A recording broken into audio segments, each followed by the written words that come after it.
brand new Cassandra Clare content and I'm excited to talk about it.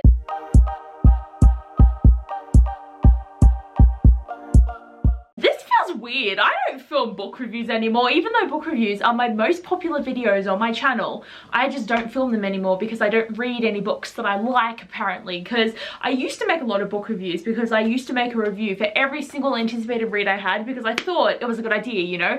You have your anticipated reads and you talk about being excited for them and then you film a review to actually get your opinion on the books you were anticipating. But I stopped doing that because it was just too much effort, like too many books, too much things going on, and I started to only do reviews for books that I was really excited about. And I just haven't had that many, like, as of late. The last review I filmed was for Blood and Honey by Shelby Meheran, so it's been a long time. I'm excited to film this video, and this is a video that you guys aren't going to see for a while because I'm still in this location when I'm probably going to be uploading quite a few videos from my grandma's house before I actually get to this video. In a 7 on Sunday a while ago for you guys, I mentioned that I'm filming a half a video here and then half a video later on when I can, like, get the rest of it done. And the reason for that is I am filming my Ghost of the Shadowmarker review by Cassandra Clare and all these people. But at this point of time, I've only read 8 out of the 10 stories because I have to finish the other 2 stories after Queen of Air and Darkness because they're set later.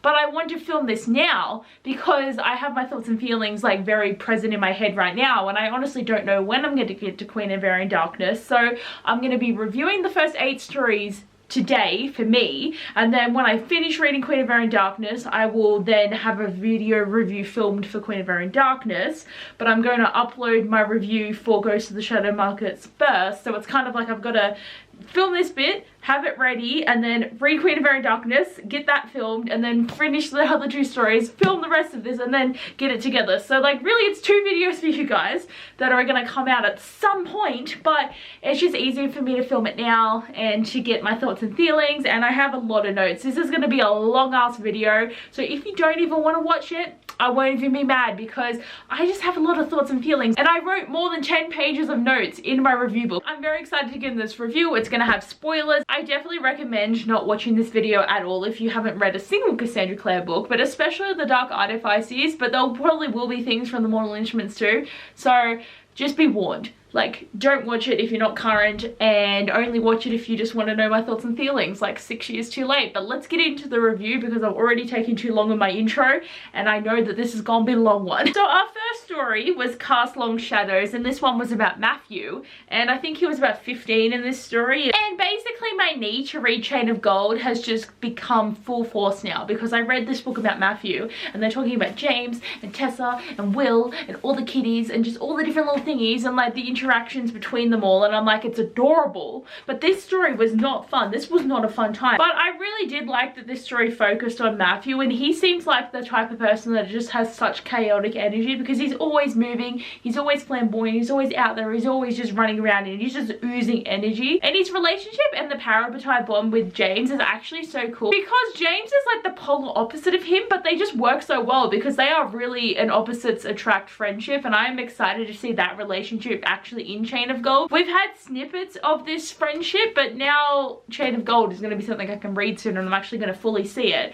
But there is some deep sadness in this book because Charlotte was going to have another baby because she has Charles and then Matthew, and she was ready to have this other baby, but then Matthew got this tonic from a witch at the Shadowmarker because he always doubted that Henry was actually his father, and he gave it to his mum, but it was actually poison and she had a miscarriage, and now he is just really sad, which I honestly understand why he is, but I feel like this is something he's going to take into Chain of Gold because he's going to have this guilt with him for a long time. And even Jem was just like, dude, don't buy things from fairies, and then he did. And even though Matthew didn't mean for this to happen, this wasn't the outcome that he wanted. He thought it was a truth serum, and then it ended up being poison. So, like, he's going to blame himself obviously because he shouldn't have bought it in the first place, but this isn't what he intended. But I just feel bad for the boy. Like, Charlotte too, she could have had a little girl or something and it would have been adorable, and then it just got stuffed, and I just feel like really sad for her now. The next story was Every Exquisite Thing, and this one focused on Anna, and to be honest I actually haven't really had a lot of information about Anna, and I'm sure again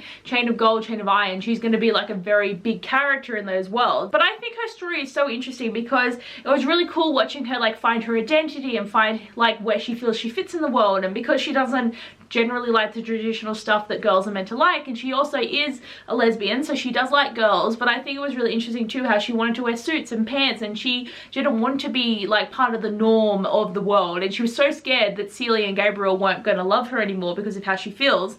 But like they went out and bought her like a suit, and they got her new clothes, and she's just so cool. And I really like how happy she feels now that she's wearing what she wants to wear and she's who she wants to be. And I really feel that she's just found like a place for herself, and it's so cool that just in the matter of this story she's really discovered herself, and it was so good. But that chick Adrienne, like Adrienne is like another girl that's like the daughter of the Inquisitor, and her and Anna like kind of have like a little relationship, and then next minute she's gonna be engaged to Charles, and she's all like, oh well, I want to have kids, so I'm gonna get married. And then Anna's just like, well, that's a bit rude, and now she's kind of heartbroken. So I feel like Anna's gonna have like a bit more of a hardened heart to come into Chain of Gold, and I feel like sad for her. But I also hope that she like gets everything that she wants out of life. But I do feel like Adrienne will come back into the story as a character, and there's going to be like tension there, which I think is going to be really interesting. Like, I'm excited for it. Okay, next story we have Learn About Loss, and I really thought Katrina was going to be a main character because she's Katrina Loss, but no, she's got nothing to do with this story.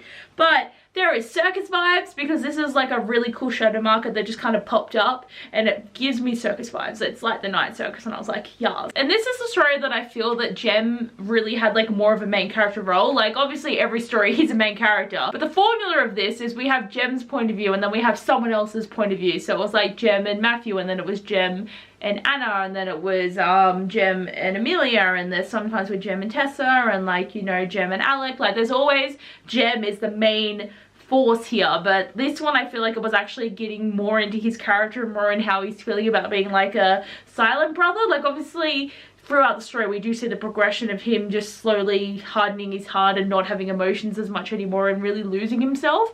But this one he still cares. But this story was especially cool because that's where he first discovered the lost Herondale line, and he needs to find them. So he spends the next like 50 decades or some shit trying to find them, and he goes through so many different routes of information, he goes to so many different shadow markets, and he tries to find out anything he can. But like multiple generations are born and die in this process of him trying to look for them, so it was a really cool thing. And then we had sister Amelia in this story. So she is an Iron Sister, and I was kind of just like, okay, like she was in there and she was doing like a mission before she becomes an Iron Sister fully, but like I've never heard of her before, and I don't know why she's important unless she's in something in the future that I haven't read yet. But it was kind of just like, yeah, you're like cool and everything, but like who are you and why are you in the book? Like what's the point? Like she wouldn't put her in the story unless she's important. Maybe she's gonna be in like Queen of Air and Darkness, maybe, like I don't know, but like it just felt like really random that I'm suddenly like, who you at? Like who you? What's going on? Next story we had was A Deeper Love, and this is the first time we actually see Tessa and Jem interact. And I know that they have interacted obviously a lot of times, but Will has sadly passed away 3 years prior, and now this one is set in World War II. But still, for them to be able to like talk to each other, and for Jem to feel concerned to be around Tessa because her husband's dead now, and he's just like, I don't know how to react now because my power of tie is dead, but also Tessa doesn't have anyone to be with, and I like, you know, it was all stressful. But it's really sweet how Magnus and Katrina really like were there for Tessa and really like pulled her out of her shell, and they've been like taking her under their wings and like getting her to do things. So Tessa and Katrina are nurses in World War II, and like they're trying to do what they can to help everyone. And you know, it's obviously scary because even though demons are such a big part of the Shadowhunter world, even dealing with like human stuff and, you know, human wars and human things that are causing death and destruction, and it's not just like the down world causing shit, it's actually just human against human that actually can be so evil, and even more evil than what they have to fight every day. And it's situations like this where they can't actually do anything to change anything. But then we've got Jem, and I'm pretty sure this one is set in London, and he's there trying to find information when he gets this fairy that's following him that attacks him and then tells him to stop looking for information, and he gets stabbed with like this poisonous thing, and he can't go to anyone for help because he's looking for Herondales, and he's not meant to do that because it's not a part of his job as a silent brother. So this is kind of like a secret journey that he's undertaking. But But he goes to Tessa and Katrina and they're trying to save him, but there's a possibility that he could die, and Tessa's just beside herself because she can't let Jem die. And like after he pulls through, which is like thank God, but obviously he does because he's in later books and everything, like they have a moment where they actually like share a kiss and it was so adorable. But then Jem's just like, no, I can't do this, Tessa, because silent brothers aren't allowed to have wives, we're not allowed to have relations, and I'm half the man that I used to be, and you deserve to have love that's going to be really big and special and powerful, and you don't deserve to have me like half the person that I used to be. And like even though she's only ever going to be Will or Jem, and I'm still so sad to think of the fact that like Jem's not going to be there for her at one point in the future, and then I'm like, who are you going to be with then? Like maybe she'll just die with Jem because like she's had a long life and she can do some shit, you know. But this story was really cute, but it also was just like, oh, like they had a moment and then it's like half a century later that they finally get to be together, and I'm like, this is so sad. Then the next story was the Wicked Ones, and for some reason I just didn't expect there to be a story about Jace's parents, and it kind of threw me because I'm like, holy shit, like we're getting some information about how the hell Stefan and Celia managed to get together when they are not a good match at all, and it's just shitty. And like my favorite thing about this too is seeing so many of these well-known characters when they're younger, like seeing Maris and Robert when they're like teenagers, and of course Celia and Stefan, and even Valentine, like having this new information on Valentine and the way that he was doing things, or even when they talked about like Jocelyn or Luke. But the interesting thing, right, is like the Circle is here to be all like, oh, we need to make everything pure and we have to get rid of the Downwaters and rid of demons and we have to make the Shadowhunters well and kill everyone that's against us. And then their plan didn't work, but now we've got the Cohort who's come out like, oh, we need to make everything pure and we need to make everyone like they used to be. But like they're gonna kill each other, which is so fucking dumb, and I'm so mad. Like seriously, like Lord of Shadows really brought so many annoying characters. Like Zara, if she died, I would like have a party, you know, like I would not go to the funeral, I would have a party. But it's like, don't they see that they are basically the same as the Circle? Yes, you don't have a leader as bad as Valentine, but you were having the same ideas and feelings and you're doing the thing. Like the Circle was a dark time in history. Like does the Cohort not realize that they are the fucking same? Like I can't, okay? The thing that makes me so sad with the story though is I feel so bad for Animus though, because Stefan and Animus were the real love story. They were the ones that actually chose each other and they care about each other, and they probably had such a sweet little relationship, and they were happily married, and they should have stayed that way. And honestly, Celia's 5 years younger than him, and she was 17 and he was 22. Like that just seems like, obviously like that is fine to have a 5-year age gap, but I feel like they should be older. Like this is a gauge that should happen when you're older, because when you're 17 you're still basically a child, and then a 22-year-old is someone that's lived through a lot more than you. And like again, Stefan has been married for years by this point, so it's just like, ugh. And I honestly don't know how Valentine made Stefan break his marriage up and then be with Celia. Like it just doesn't make sense that there is some reason or something against him that he could use to make him do that. And like, yes, we never would have had Jace if he didn't bloody meddle in this way, but it's actually such a heartbreaking reality in history when you really think about it, because this shit just shouldn't have happened, and it's just so sad. He just ruined like 3 different people's lives just to get this one child. Obviously that wasn't the plan, but still all this shit gets ruined. And honestly too, like even though it's not new information, seeing how ruthless Valentine actually is, that he would literally have fake testimonies and fake information just to condemn fellow Shadowhunters, is actually crazy to me, because like Shadowhunters aren't meant to be your enemy, yet he wants to kill all of them. And Celia's parents were the 2 that he condemned, because Celia like found out that he was pretending, and then he's like, well, I'll give you Stefan and then I'll kill your parents that have abused you your whole life. Like obviously her parents were shit people, but the situation is not how people should die. It's just not what they should do. And the fact that she knows he doesn't love her, yet she still chooses to have him, so they don't even have like a really loving relationship. Like I always thought that maybe Stefan just fell in love with Celia and really just like didn't want to be his wife anymore, but no, he loved Animus. He loved his first wife and not the second wife, and it's just saddening me. And then this is where I feel like the shit got real for Jem and the journey of trying to find the Herondale line, because we see Kit's parents. At this point Kit's parents are there, and then we just got a bombshell chucked on us that Johnny isn't actually the Shadowhunter, but Rosemary is. The biggest mystery for me in like Lord of Shadows and everything is, who is Kit's mum? Because I always thought that this character was going to be someone that was really big and really like important to the story and still alive, but sadly at the end of the story I've realized that she has died. But the fact that she's the shadow hunter, I feel it just changed everything. So Chani is just a regular dude and his wife is the shadow hunter. So we always thought that's where the line came from, but it isn't. It is Rosemary. That's how his mum's important, is she was a shadow hunter and she knew it as well. And then like Jem goes in to try and like help them, but then they run off and he gives them a necklace to say, if you need help, use this necklace, I will come and help you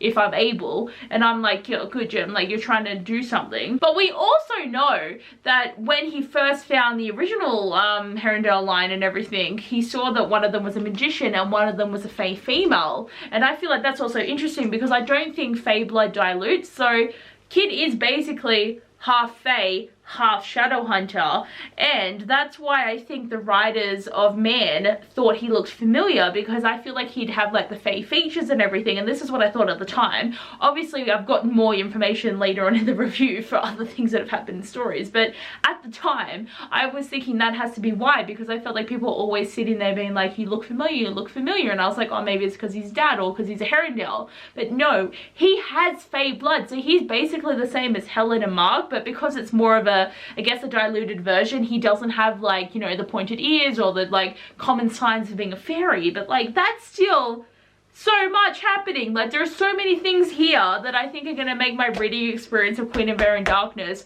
so much better, because there's like so much cool information. Then we had Son of Dawn, and oh my god, we got to see baby Isabel, Alec and Jace, because this is a story of when Jace first arrived, and oh my god, boy was broken. Like he was broken. And then we've got Alec and he's there like, you know, looking at boys, and then this is before he had to train himself not to because he didn't want to offend his family. And like Isabel just being her boss ass self, like it's so cute. I also really appreciate that Jem was actually a part of getting Jace there, because obviously he was there for different reasons. Jem is at the shadow market because he's like going through his contacts just seeing if he can find any new information, but everything's kind of in a dead end. And then Raphael and Lily find him and they want Jem to help them because there is going to be a delivery of Yinfin, which is obviously Jem's basic kryptonite, because when he was a child he was poisoned and his parents were killed in front of him, and then Yinfin he became addicted to, but if he stopped taking it he would die, but if he kept taking it he would also die, but just a bit later. So he has a lot of issues with Yinfin,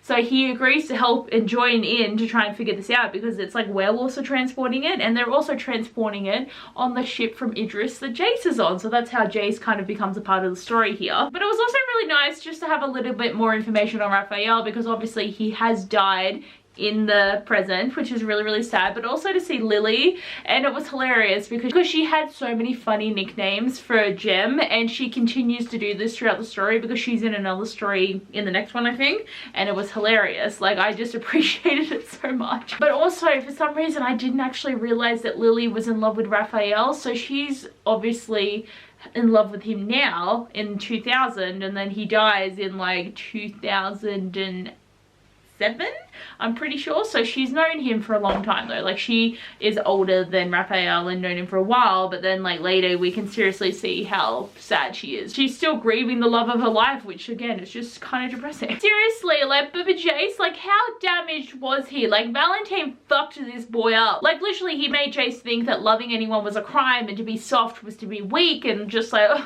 it's just so sad. But even with all this, he still wanted the Lightwoods to like him, and he was just agreeing to everything, and there was a point where he injured himself and he didn't tell them, and they're just like, why didn't you tell me? And he's like, I won't get injured, I'm sorry. And they're just like, boy, you're 10, you get injured, you're a child.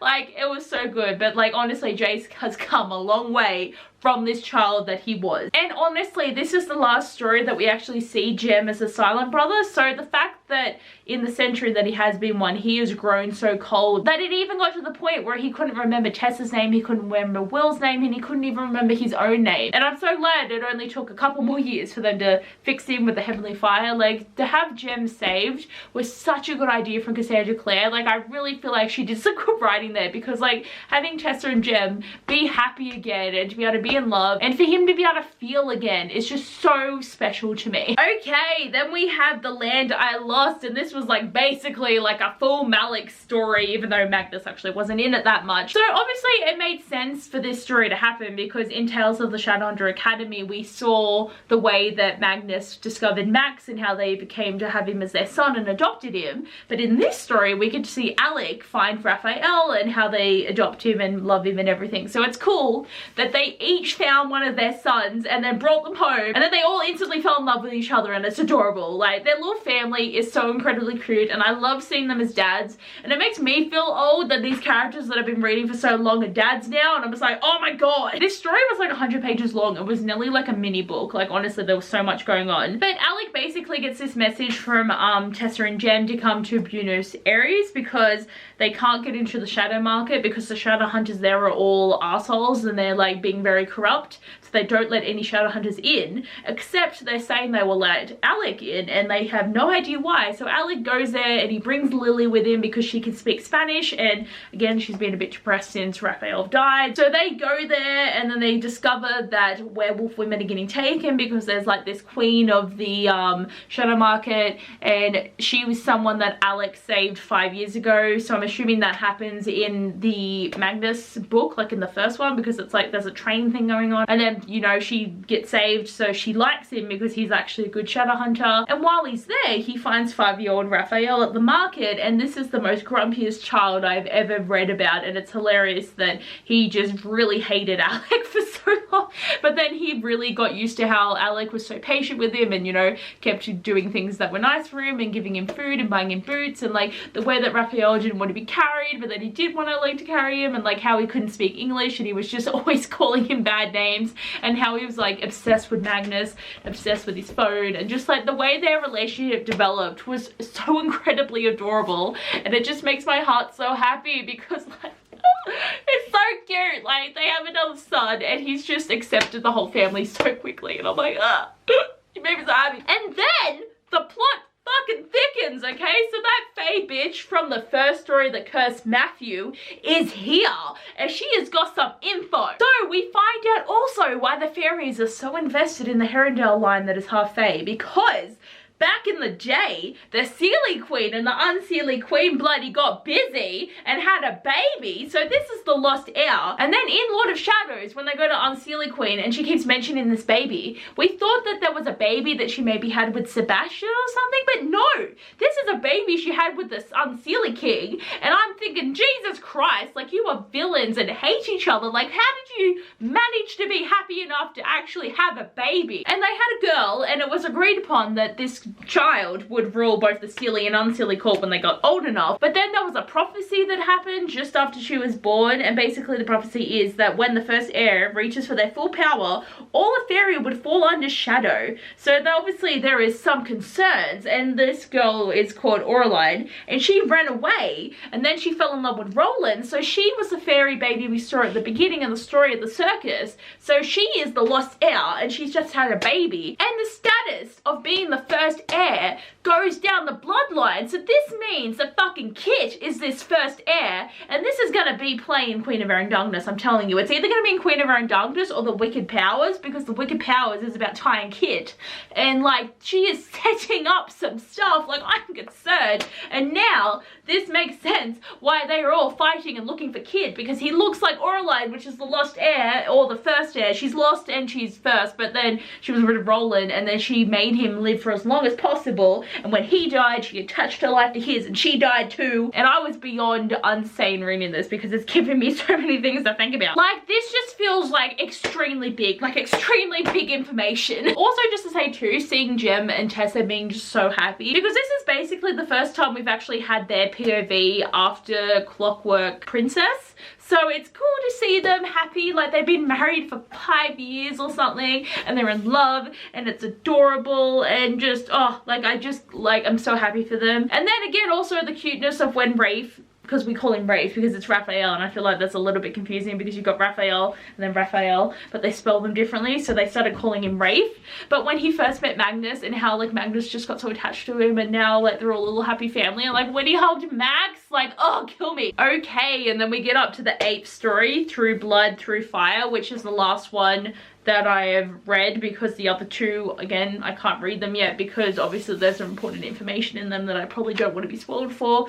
But this one was again mainly focused on Tessa and Jem, so they were the two POVs in this one. And with this story, basically we see how they actually get to Kit, because it was always a bit weird that, like, you know, Emma's obviously there trying to help Kit, and then suddenly Jem and Tessa turn up and you're like, how did you get here? So this is giving us that information. So finally, after so many bloody years, Rosemary uses the heron necklace to call Jem because the fairies are really close and they need to go and help her. And it was actually really funny because we've just got Tessa there like driving a car and then skidding all up and down, and Jem's just like, shit girl, you've got reflexes, but also what the hell? And it's just funny because they're in like modern society stuff now, and I'm like, this is weird. You have like technology when you used to be in like the Victorian era.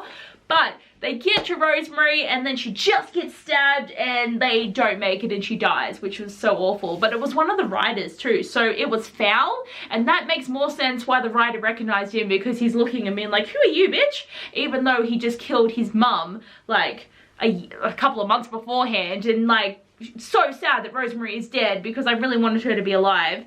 But that's why he got paused when he was finding Kit. But I actually thought Fowl was the one that Emma killed, but I think she killed a different one, like Fane or something. They've all got weird names, you know. But then Tessa decides to change into her to see if she can try to figure out where Kit is and where her husband is and all this stuff. And she finds out that there was like this meeting place that they go to try and get to each other, because basically Rosemary gave up her son and her husband and told them to go somewhere else and don't tell her where they're going, to protect her son, because once she became a mother, it was all about protecting him and not about what she wanted, which is quite sad but adorable as well. So it was like if she ever needed them, she'd go to this place. So Tessa goes there as Rosemary in her body, and then Fowl fucking turns up again and stabs her, and I'm like, how's this bitch keep finding them? So Tessa gets stabbed, so like Jem got stabbed and now Tessa gets stabbed. She's not like getting out of the chain, she keeps going from Tessa to Rosemary, Tessa to Rosemary, Tessa to Rosemary, and Jem is flipping the shit out. And then they get Brother Enoch to come in and try to save her, and like during this time there's all these like dreams that Tessa's having about her own life and then about Rosemary's life, and we're getting a little bit more information there, and it's just like, whoo, it's all happening. But then Tessa pulls through, and this is when we get up to the part where we know that they get to the house, and then like they save Kit, and they're just like, you're a shadow hunter, dude. I don't know why they didn't tell him about the fairy thing, but then it also makes sense. But I feel like he's gonna be so confused that he's like just had to deal with finding out he's a shadow hunter, and next minute it's just like, lol, jokes, dude, you're also part fae, so hope you enjoy that. But I am honestly really sad that Rosemary and Johnny literally died within days of each other. Like, they had such a cute little relationship, and it was nice seeing their love for each other throughout all these stories, because we kind of see little snippets of it this whole time. But I really kind of wanted to see them reunite, but it didn't happen, which is really sad. But basically with this story and them finding Kit, it pretty much does bring us up to like the present of what's actually happening, even though that like this happens at the end of Lady Midnight, and then we have Lord of Shadows, which has Kit progressing through stuff. But I didn't think there was really need for any more short stories here, so this is how I can like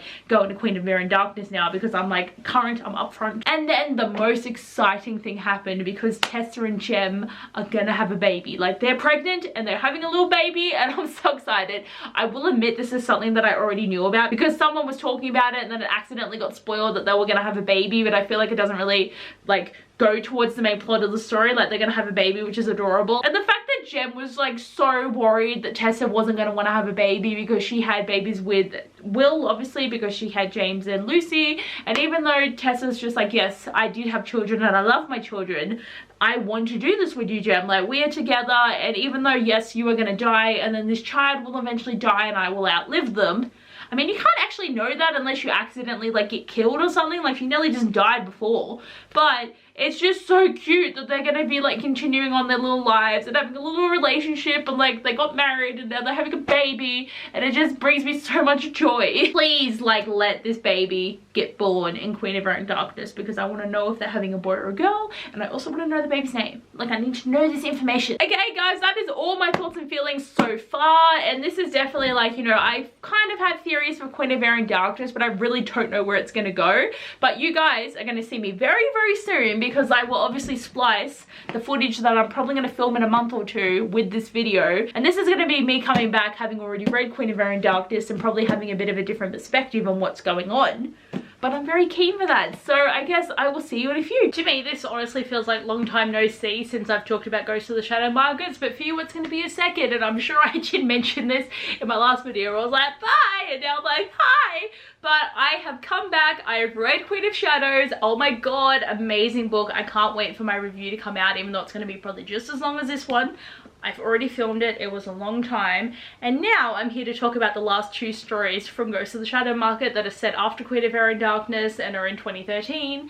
And honestly, with the end of Queen of Air and Darkness, it left on a bit of a cliffhanger, and I'm really glad that we got a little bit more information in these two novella stories. It doesn't feel like as much of a cliffhanger, but these two novellas honestly have set up a lot for the Wicked powers, and I'm so excited to see how this story is going to progress. And Queen of Air and Darkness definitely has changed the Shadowhunter world in a very crazy way, and I wonder what's going to happen in the Wicked powers. Like, what is going to be the new magic that's going to get everyone, and are we going to see everyone again? Like, I'm sure that the original Mortal Instruments gang is going to be back, and the Blackthorns are going to be back, and so many different characters are going to be back, but it's going to be so weird to have it again where all these characters that used to be main characters aren't main characters anymore, and now like it's going to be 8 years since the events of the Mortal Instruments, and then it's 3 years from the events of the Dark Artifices. Like, these characters keep getting older, and it's just not okay. So the ninth story of the novella collection was The Lost World, and this was obviously the first story post Queen of Air and Darkness, and this one followed Livy and Ty. And even though I said that this general standard was that they had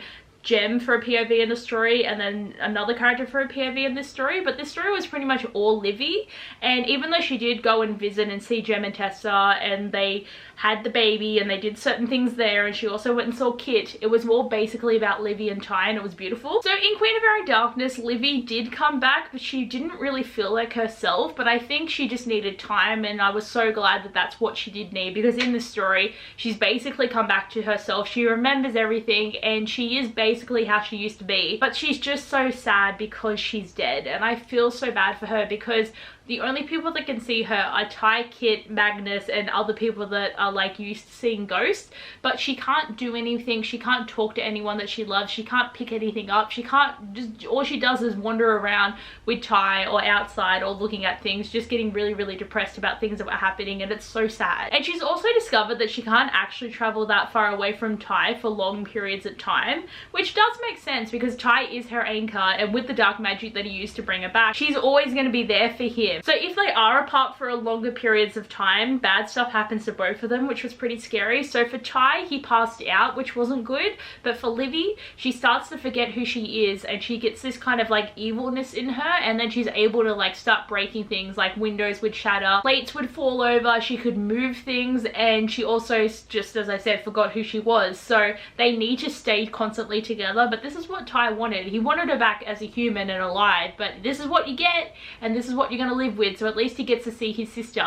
And he also went to the Scholarman's, which I forgot to say, I'm so excited that he's gone off to the school that he really wanted to be with. And also too, for the fact that like every time Kit thought that they could be good as Parabatai, and I'm like, no, we know what happened with Emma and Julian. You can't be Parabatai and then fall in love. So I'm glad that Kit went to the Scholarman's, because you're not allowed to go there if you have a Parabatai, so I think that makes everything sit very well there. And it's also sad to know that Kit and Ty miss each other so much, but they're not going to say anything to each other because boys have feelings and they can just be so stupid sometimes. Like, I just know that there is going to be some drama with these two boys in the new trilogy, and I can't wait. And also, Livy was able to get a look in at the cohort and what they were doing, so they seem to be running out of food. Like, they don't have any chocolate or coffee or sugar or any fun things, but they also have a way of looking at everyone on the outside world and seeing what they're up to, and they're all like, oh, you know, Alec's such a dumb cohort and blah blah blah. Like, they're being very grumpy about it, and we had to see Zara, who I hate.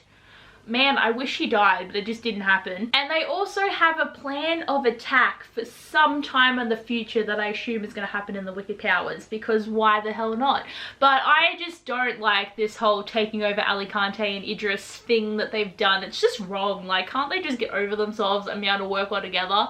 Like, that's what people need to do. And then the last story we get is Forever Fallen, and I know that Mina was born in the last story. Like, we got to see Tessa like going into labor and she's having the baby and everything, but I want to mention her in this story because she's so cute. And also my heart, because they've called her Wilhelmina and they've named her after Will, and this is just like such a full circle moment because Will and Tessa, when they had their first baby, their son, they named him James after Jem. So both Jem and Will named their children after each other, and I just can't. And like, Tessa's the mother of both of them, so she has a baby James and a baby Will, and I just can't. Like, this is actually so depressing but also so sweet. Like, just, oh, like, we're going to be calling her Mina. She's not going to be called Will, but just Will and Mina. It's so cute. And the cute little family that Jem, Tessa, Kit and Mina make is adorable, and this for sure was the best decision for Kit. At the time I was devastated that he was going to leave Ty and everyone at the institute, but really when you think about it, he didn't know anyone else there. The only one that was connected to was Ty, but then they stopped talking, so being with Jem and Tessa is the best thing for him. And now he has parents that actually care about him because they've basically adopted him. Tessa and Jem see him as their own child, and he's a brother to Mina, so he's gonna have this little sibling in his life that he can love for his whole entire life and look after her, and he's gonna be there for her and protect her, and it's gonna be so cute because in 3 years time she's gonna be like between 3 and 4, Kit's gonna be 18, and he's gonna have this little sibling, and he's gonna have such a special bond, and he just feels so safe with them, and it's just beyond beautiful, and I love it. And now we have to talk about Janus, who is the Thule Jace. Like, of all the names, this is so lame, and it rhymes with another word that I completely think describes him, so I guess it's kind of makes sense. And like, I know that he is Jace, like he is the version of Jace that if one decision was made and he didn't have to deal with Sebastian for another 7 years, he would have become like the Jace we know. But I don't like him because he wants to come in and ruin the structure of our world and take over and become the Jace of this world, even though he came to realize that it was never going to happen because he's so damaged and shitty that he could never pretend to be that Jace, even though he had that moment with Clary, and I'm like, oh my god. But I'm glad that he decided not to do that, but he also does want to take Clary back, and he does want to do some other stuff, so I'm thinking he's gonna be the villain of the Wiccan Powers, and I'm really annoyed that this is where the story's going. Like, this just doesn't need to happen. Why did she have to make 2 versions of Jace and call one Janus? I'm still not over the name, it's weird. And he also nearly killed Max. Like, Max came over to him and was talking to him when he was hiding, and he's all like, Uncle Jace, and he was gonna stab him. Like, there is something wrong with you if you would kill a child. And he's like, oh, I better kill this demon. Alec will thank me later. And I'm like, no, he's not going to thank you if you kill his son. Also, though, the relationship between Janus and Ash was really sweet because Janus basically raised him when he was in Thule because he was with Sebastian. But because Sebastian is kind of an asshole, he was really rude to him and would torture him and do a lot of stuff to him. So Ash generally loves Janus and sees him as his parent, and Janus sees him as a son. I really do love Cassandra Clare's story, so that having these characters that are so young be like parents to certain people, like same way that Julian is a parent to even Ty, even though there's only 2 years between them. Like, he still raises them and looks after them, and it's so sweet. And like, it's a very weird relationship, but I kind of really love it. Like, I think it's going to be really good, but I'm also stressed though because the Silly Queen wants Ash to like train to learn how to do stuff, and they also want to train him so that he can do like Shadowhunter stuff because he's half Shadowhunter but half demon but also half Sealy, and I'm like, oh my god, there's too much going on with this kid.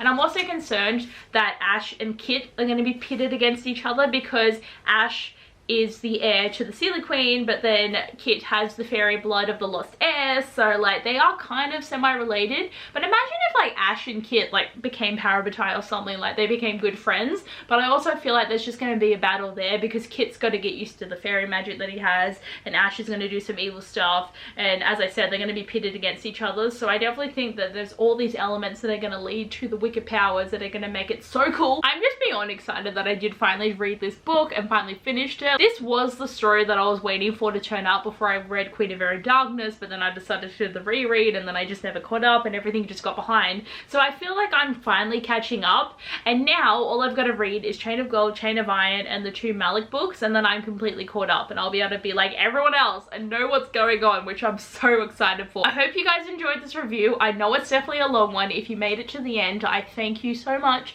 and I just definitely hope you guys enjoyed, and I will see you next time. Bye!